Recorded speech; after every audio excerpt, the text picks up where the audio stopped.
சிங்கம் போல் சீறி வந்து சிங்காதனத்திலிருந்து வந்த காரியம் என்னென்று கேள் என்கின்ற 23வது பாடல்.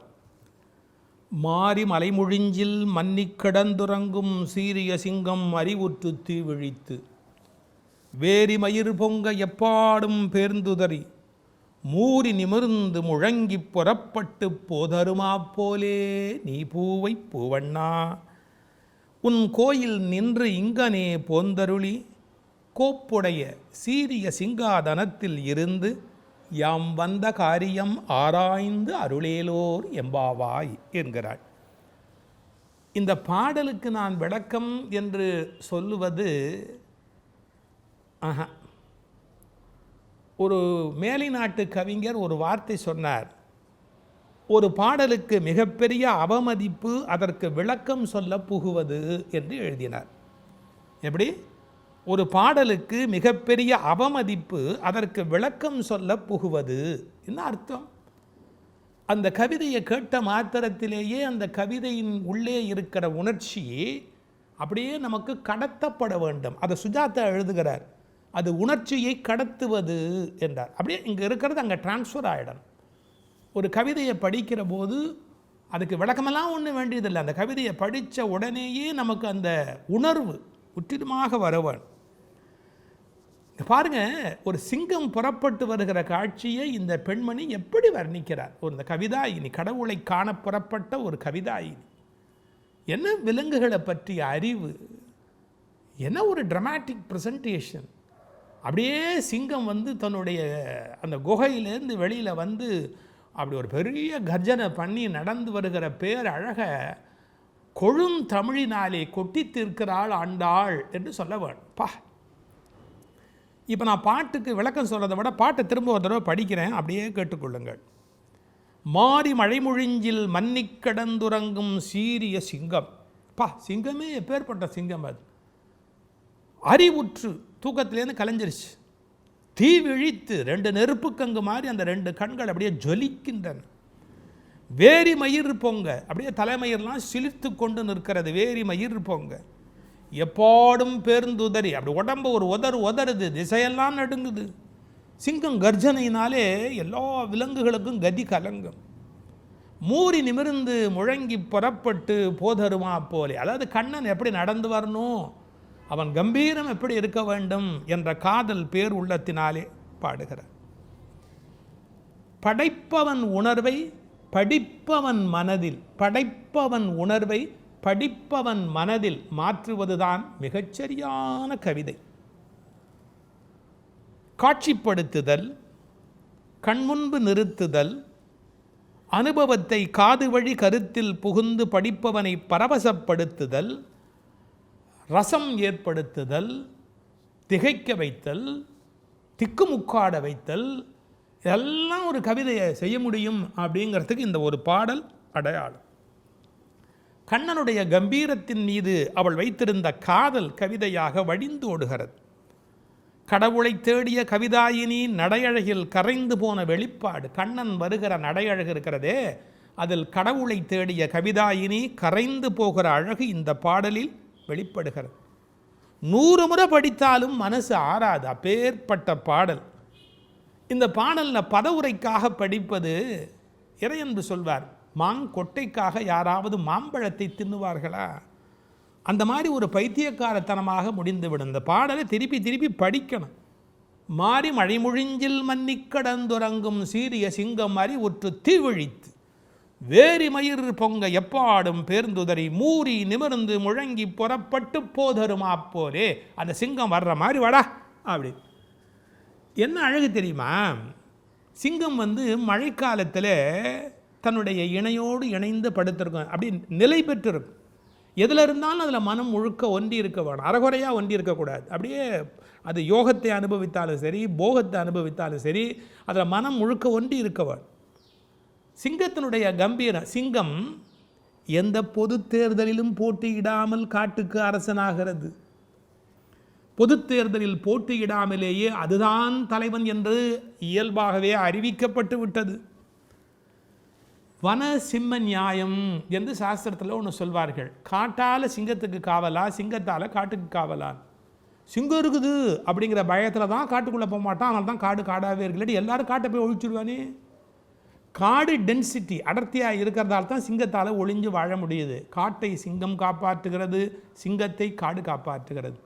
கடவுளே, நீ இல்லை என்றால் நாங்கள் இல்லை, அதுபோல் ஒன்றை மறந்து விடாதே, நாங்கள் இல்லை என்றால் நீயும் இல்லை. அவன் கும்பிட ஆளே இல்லைன்னா அப்புறம் கடவுள் தனியாக உட்காந்து என்ன பண்ணிட்டு இருப்பார்?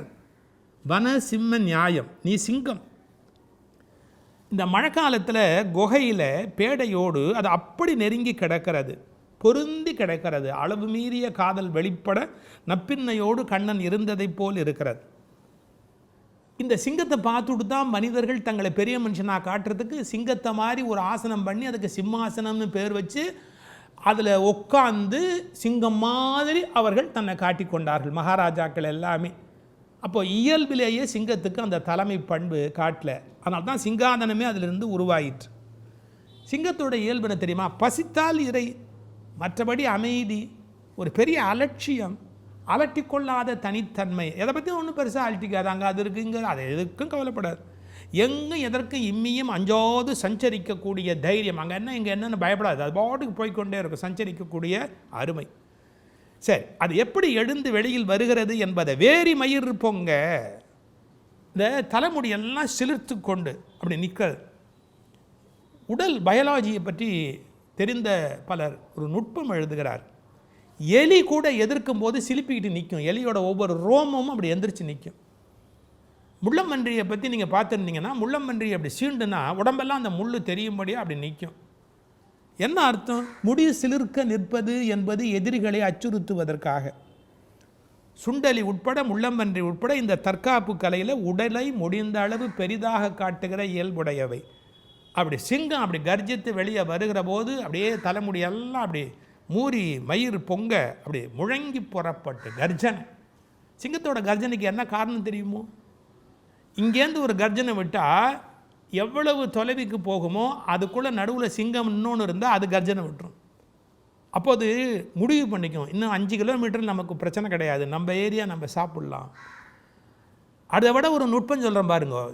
இந்த கர்ஜனைக்கு பதில் கர்ஜனை அங்கேருந்து வரதை பொறுத்து அந்த சிங்கம் வலிமையானதா, கேட்டு சிங்கமாக, கூட்டத்தோடு இருக்கா, எத்தனை சிங்கம் இருக்குது, இந்த கூட்டத்தோட பலம் என்ன, அந்த கூட்டத்தோட பலம் என்னன்ற அசஸ்மெண்ட், லீடர்ஷிப் குவாலிட்டி, வர்ற குரூப் எவ்வளோ பவர்ஃபுல் அப்படிங்கிறத இங்கேருந்து கர்ஜனை பண்ணும்போதே சிங்கம் கண்டுபிடிச்சிடும். அந்த பதில் கர்ஜனையை கேட்டு, ஓ நம்மளை விட பவர்ஃபுல்லான குரூப் இருக்குது, வேறு திசைக்கு போகலாம், இல்லை அது பலவீனமான குரூப்பு, தைரியமாக முன்னாடி போகலாம். அந்த கணக்கு எல்லாத்தையும் சேர்த்து முழங்கி புறப்பட்டு தன் புறப்பாட்டை தானே அறிவித்து கொண்டு பதுங்கி போகிறது, திருட்டுத்தனமாக போகிறது, அதெல்லாம் கிடையாது, நான் வர்றேன்டா அப்படின்னு.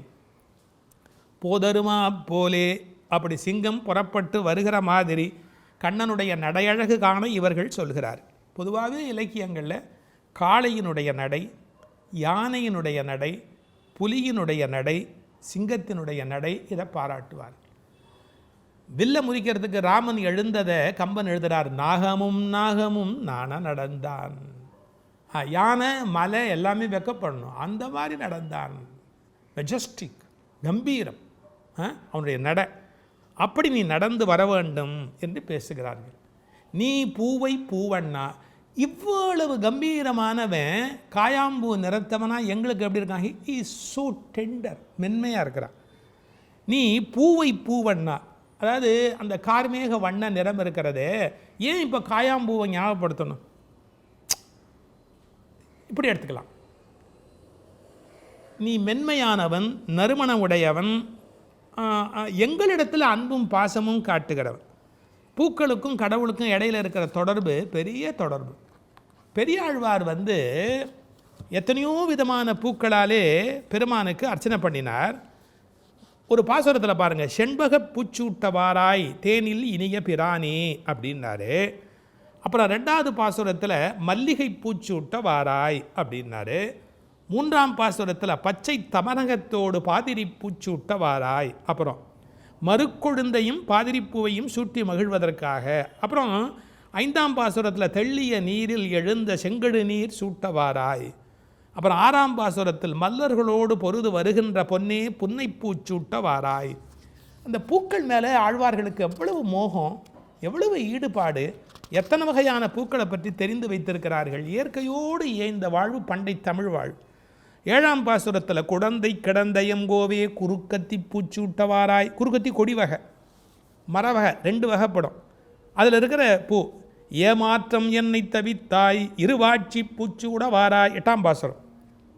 9வது பாசுரத்தில் கண்டு நான் உன்னை உகக்க கருமுகை பூச்சூட்டவாராய், கருமுகை அப்படிங்கிற பூ ஒரு பாட்டில் சொல்கிறார். செண்பகம் மல்லிகையோடு செங்கடு நீர் இருவாட்சி என்பகர் பூவும் கொடந்தேன் என்று இவை சூட்ட, நான் 8 வகையான பூ கொண்டு வந்திருக்கிறேன் அப்படின்னு ஆழ்வார் பாடுகிறார்.